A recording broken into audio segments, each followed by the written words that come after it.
नरेंद्र महाराजांबद्दल एकेरी बोलण्याची विजय वडेट्टीवार यांची लायकी आहे का? कोकणात आले तर कपडे फाडून त्यांना परत पाठवू, पगार आहे तेवढंच बोला, नाही तर महाराष्ट्रात फिरणं अवघड होईल असा थेट इशारा मंत्री नितेश राणे यांनी वडेट्टीवारांना दिलाय. पाहूया.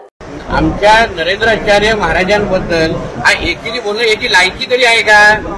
त्याला हिम्मत असेल ना की त्यांनी नाणींमध्ये जाऊन बोलून दाखवावं, इथे रत्नागिरीमध्ये जाऊन बोलून दाखवावं, कपडे फाडून त्याला परत पाठवतील घरी या विजय वडेट्टीवारला.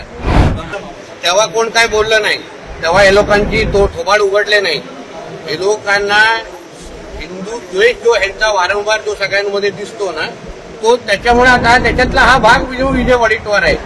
आमच्या नरेंद्राचार्य महाराजांबद्दल एकेरी बोलणं याची लायकी तरी आहे का? त्याला हिम्मत असेल ना की त्यांनी नाणींमध्ये जाऊन बोलून दाखवावं, इथे रत्नागिरीमध्ये जाऊन बोलून दाखवावं, कपडे फाडून त्याला परत पाठवतील घरी या विजय वडेट्टीवारला. म्हणून या विजय वडेट्टीवारांना सांगेल, तू तुझ्या लायकीमध्ये राहा, की जेवढा पगार आहे तेवढंच बोल, नाही तर उगाच महाराष्ट्रामध्ये फिरणं अवघड होऊन जाईल.